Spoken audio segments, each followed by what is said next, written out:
Yeah. Hi. Hello, everyone. Welcome to today's video. This is Shanmugaraj. We are continuing our journey on the standard of program management as part of PM series. Today's topic is program planning activities. If you are following my channel, particularly on program management videos, you would know that we already discussed five important domains of program management. There were six components as part of standard of program management, as given by PMI. First five components are five domains like performance domain or program lifecycle. We already discussed about it. Program activities is the last component of standard of program management. So program activities are the work or the task conducted to support a program and which contribute throughout the program lifecycle. Program activities are getting categorized into three areas: program definition phase activities, program delivery phase activities, and program closure phase activities. So currently we are discussing program phase definition phase act. See, the program definition phase establishes and confirms the business case for the program and then develop the detailed plan for its delivery. This particular phase, that program definition activities phase, is further divided into two parts: program formulation activities and program planning activities. Program formulation activities I have already given a couple of videos. You can go and refer and listen to that. Today we are going to talk about program planning activities. As part of program planning activities, further it is getting factored into 12 categories actually, right? Like program change management, program communication management planning, program cost estimation. So likewise, we have 12 planning activities as part of program planning activities. We are going to discuss that in a couple of R3 videos, right? Because covering all the 12 planning activities in one video will become a little more larger. So I'm going to divide that into two or three slices, and I'm going to talk about in each of these video, right? So today we will talk about a few of these slices, right? So let us talk about program resource management planning. Program resource management ensures all the required resources, for example people, equipment, materials, right? So all the required resources are made available to the component managers to enable the delivery of benefits for the program, right? So as a program manager, you have to do resource management planning to ensure that all the resources, all the required resources are made available to our component managers. That is an important aspect of this planning. Program resource management plan that forecasts the expected level of resource to use across the program components. So it also will help you with the forecast. That's what they're trying to say. And it also provides the guidelines for making program resource prioritization decisions and resolving the resource conflicts. See, for example, if you are have a shared resources across different components, so definitely you'll have a resource conflicts. So definitely we need a some kind of a guideline how to prioritize it.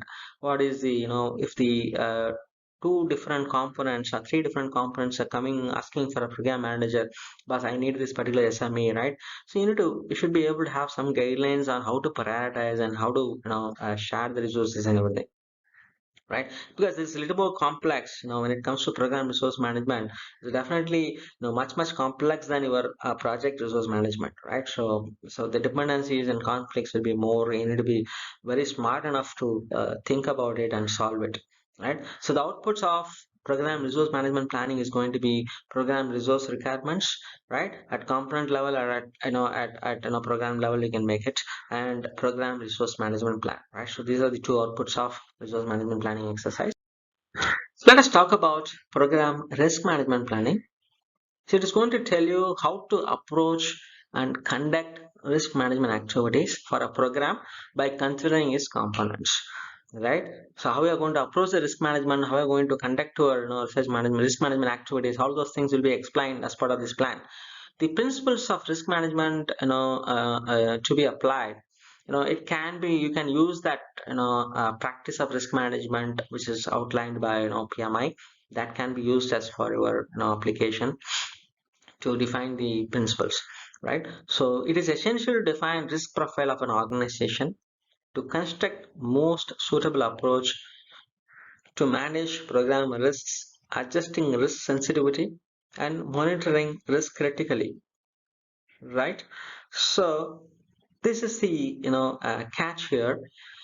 Your program risk management plan should derive culture of the organization. So talk about what is the organization risk profile. According to that only your program risk management will be constructed, right? Accordingly only you can identify, you can approach your program risk, how you can adjust the risk sensitivity, how you can monitor it, how we can escalate it, what is the threshold, and everything you can define according to a risk profile of the company, right? So the outputs of program risk management planning exercise is going to be program risk management plan and program risk register. Let us talk about program schedule management planning. Program schedule management activity determines the order and the timing of components need to be produced program benefits, right? Because your component is going to produce the benefits, and you have to define what is the order in which the components will be executed, what is the timing at which you are expecting the deliverables and benefits, right? So the order and timing is as part of schedule management. The estimates the amount of time required to accomplish each one, right? Then both are interrelated. Order and timing and estimate are both are interrelated because it will impact each other, and it will also talk about identified significant milestones. So these are the three main aspects of schedule management. Then there's something called program master. The program master schedule, right, is the top level program planning document that defines the individual component schedules and dependencies among the program components, right? So if we have a plan that comprises of individual component schedule along with the dependencies among the program components, that is called program master schedule, right? So you can use practice standard for scheduling which is given by PMI for your program schedules. Definitely you can use it. So the outputs of program schedule management planning exercise is going to be program schedule management plan, program master schedule, inputs to program risk register, and updates to program roadmap. Why we are talking about one of the output as input to the risk register and input to the program roadmap, because based on the timing, based on the schedules estimate, there is definitely going to be some risk updates is going to be there, right? The dependency between this component and that component might have a risk. There is a possibility of delaying of entire program by 2 months or 3 months. So that those kind of important inputs should go to risk register. And similarly, it might alter program roadmap. So that's where this is going to give an update to program roadmap as well. Let us talk about program scope management planning. All of the activities involved in planning and aligning the program scope with the program goals and objectives. So, what they're trying to say here is, as per your program goals and objectives, you have to plan and align the program scope, right? So, you have to plan your scope and align to the goals and objectives. So, it's not only the planning of it, it's also aligning as well. That's what they're trying to explain here. The objective of this exercise is to develop a detailed program scope statement, break down the program work into deliverable components like using WBS, and then develop a plan for managing the scope throughout the program. All right. The program WBS is a deliverable oriented hierarchical decomposition encompassing the total scope of the program, right? So the outputs of program scope management planning exercise is going to be program scope statement, program scope management plan, and program work breakdown structure, which is program WBS. So with that, we have come to the conclusion of program planning activities. This is my fourth video on that. With that, we are completing the entire set of program planning activities. Today, I mean, in this video, we specifically discussed about resource management, risk management, scope and schedule management.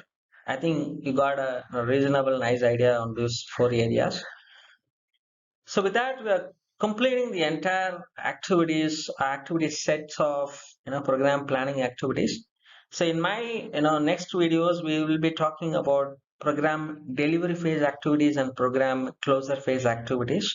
With that, entire set of standard of program management will be completed, right? So I'm signing off from this video now. Let me know your thoughts and comments in the comment section. I'll happy to review them. Right? Okay. Take care. Bye bye.